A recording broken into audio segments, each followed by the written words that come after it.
ગીર સોમનાથમાં સ્થાનિક ચૂંટણીને લઈને કોંગ્રેસ માટે શરૂઆતથી જ કઠિન પરિસ્થિતિ ઊભી થઈ છે। તે વચ્ચે જિલ્લા કોંગ્રેસ પ્રમુખ પૂંજા વંશનું નિવેદન ચર્ચામાં છે।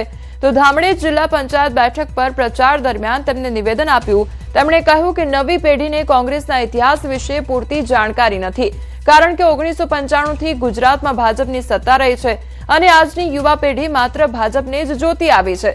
નવી પેઢીએ હર હર મોદી અને ઘર ઘર મોદી જ જોયું છે, જેના કારણે કોંગ્રેસને મતદારો સુધી પહોંચવા વધુ મહેનત કરવી પડી રહી છે।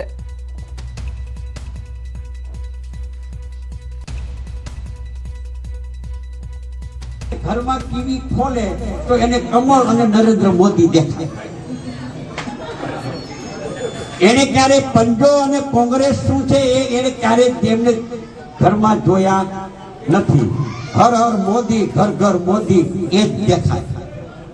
એટલે કોંગ્રેસના ભવ્ય ઇતિહાસની નવી પેઢીને ખબર નથી, અને ત્યારે મારે નવી પેઢીને કહેવું છે કે ઇતિહાસને સમજો। આરટીમાં શૈક્ષણિક વર્ષ 2026-27માં પ્રવેશની મુદત લંબાવવામાં આવી છે। આરટી અંતર્ગત ફોર્મ ભરવાની સમયમર્યાદા 23 એપ્રિલ સુધી લંબાવવામાં આવી છે। અમદાવાદમાં અત્યાર સુધીમાં 14,200 બેઠકો સામે 35,400 ફોર્મ ભરાયા છે, તો 23 એપ્રિલ સુધીમાં 40,000 જેટલા ફોર્મ ભરાયા તેવી શક્યતા છે। ડીયુએ ખોટા દસ્તાવેજ આપી પ્રવેશ મેળવનાર વાલીઓને ચેતવણી પણ આપી છે। ખોટા પ્રવેશ મેળવનાર વાલીઓ સામે હવે ફોજદારી કાર્યવાહી પણ કરવામાં આવશે। હમણાં જ એ તારીખમાં ખાસ કરીને ચૂંટણીના કારણે અને કેટલાક વાલીઓની રજૂઆતને ધ્યાને લઈ કે હમણાં કેટલાક ચૂંટણીમાં સ્ટાફ મુકાયેલો હોય તો જેને કારણે ખાસ સરકારે વાલીઓના અને વિદ્યાર્થીઓના હિતમાં તારીખમાં લંબાવી અને 23 તારીખ સુધી આ તારીખ લંબાવી છે। અત્યાર સુધીમાં 35,000 જેટલા વિદ્યાર્થીઓના ફોર્મ ભરાયા છે।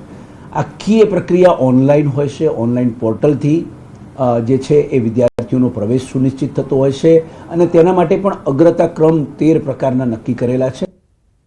નવસારીમાં ચોરીની એક અજીબ ઘટના સામે આવી છે। જૂના થણા વિસ્તારમાં આવેલી એક એડ એજન્સીની ઓફિસમાં નકાબપોશ શખ્સ ચોરીના ઈરાદાથી ઘૂસ્યો હતો। અસહ્ય ગરમી વચ્ચે ચોરી ઓફિસમાં ઘૂસ્યા બાદ લાંબા સમય સુધી એસીમાં આરામ પણ ફરમાવ્યો અને પછી ચોરીને અંજામ આપ્યો હતો। આશરે 6 કલાકથી વધુ સમય સુધી તે ઓફિસમાં રહ્યો અને પછી હાથ ફેરો કરીને ફરાર થઈ ગયો હતો। આ સમગ્ર ઘટના સીસીટીવીમાં કેદ થઈ હતી। ચોરે 60,000 રોકડ રકમ અને 10 ગ્રામ ચાંદી લઈ ફરાર થયો હતો, તો પોલીસ સીસીટીવી ફૂટેજના આધારે વધુ તપાસ હાથ ધરી છે।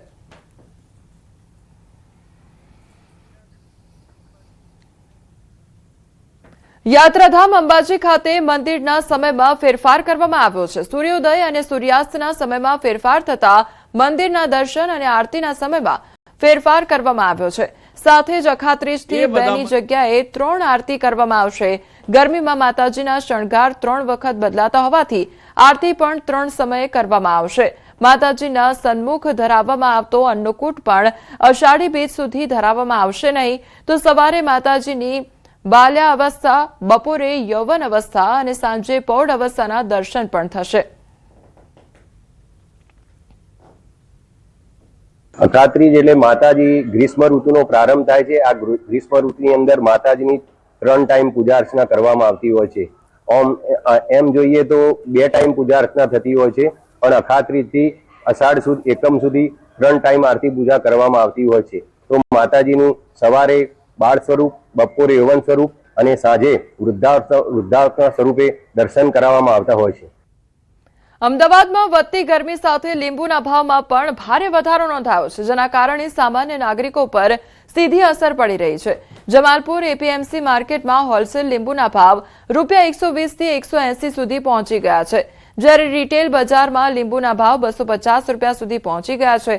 વેપારીઓના જણાવ્યા મુજબ હાલમાં સૌરાષ્ટ્ર વિસ્તારમાંથી લીંબુની આવક થઈ રહી છે અને દરરોજ અંદાજે 50 થી 60 ટન લીંબુ બજારમાં આવી રહ્યા છે। જો કે ભાવ આસમાને પહોંચતા માંગમાં ઘટાડો જોવા મળી રહ્યો છે। વેપારીઓનું કહેવું છે કે જો ગરમી વધુ વધશે તો આવનારા દિવસોમાં લીંબુના ભાવમાં હજુ વધારો થવાની શક્યતા છે।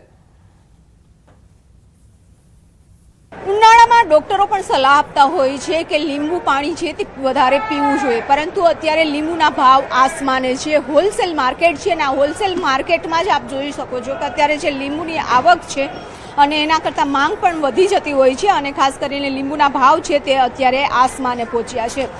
ખાસ કરીને ઉનાળામાં છે તે વધારે પડતું લીંબુ પાણી છે પીવાતું હોય છે, લીંબુ શરબત પીતા હોય છે, લોકો શિકંજી પીતા હોય છે. ત્યારે આપણી સાથે છે વેપારી ધવલભાઈ અત્યારે શું આવક હશે? આવક અત્યારે આખી માર્કેટમાં 50 થી 60 ટનની આવક છે. જરૂરિયાત 100 ટનની છે. શેની સામે 50 થી 60% જ આવક છે. ભાવમાં શું અત્યારે ભાવમાં એવું છે મેડમ કે જેટલી સાઇઝ વધારે એટલો ભાવ વધારે છે ને સાઇઝ નાની હોવાથી એનો ભાવ ઓછો છે. મિનિમમ પ્રાઇસ 120 રૂપિયા છે. ઊંચામાં ઊંચી પ્રાઇસ 170 થી 180 રૂપિયા છે. ભાઈ અત્યારે આવક કયા કયા વિસ્તારોમાંથી ખાસ કરીને લીંબુની થતી હોય છે? આમ તો જનરલી આ ટાઈમે સાઉથનો માલ વધારે હોય છે, પણ આ સાલ આપણે કુદરતી સારું છે કે ગુજરાતની આવક છે તો કાઠિયાવાડ અને સૌરાષ્ટ્રના ઇલાકામાં અત્યારે આવક હોવાના કારણે આપણા ત્યાં ભાવનું સ્ટેબિલિટી છે. બાકી અત્યારે જગ્યા ઉપર પોઝિશન બધી જગ્યાએ સાઉથમાં બી માર્કેટ ટાઈટ છે. 150-60 રૂપિયા સાઉથમાં જગ્યા ઉપર પોઝિશન છે અને અહીંયા એ જ લીંબુ 170-80 રૂપિયા વેચાય છે. આગામી દિવસોમાં હજુ પણ ગરમી વધવાની છે. શું લાગે છે કે ભાવ યથાવત જ રહેશે કે વધી જશે? હવામાન ખાતાના અંદાજે 26 એપ્રિલથી 12 મે સુધી એવી આગાહી છે કે 50-55 ડિગ્રી સુધી ટેમ્પરેચર જશે. જો આવું થયું તો લીંબુના ભાવ આસમાને જશે ને જશે, જેને કોઈ બેમત નથી. તો ખાસ કરીને અત્યારે જે લીંબુના ભાવ છે હોલસેલ માર્કેટમાં 180 એ પહોંચી ગયા છે, તો રિટેલ માર્કેટમાં 250 ઉપર ભાવ છે. પરંતુ વેપારીઓનું પણ અનુમાન છે કે જો હજુ ગરમી વધે તો આગામી દિવસોમાં પણ ભાવ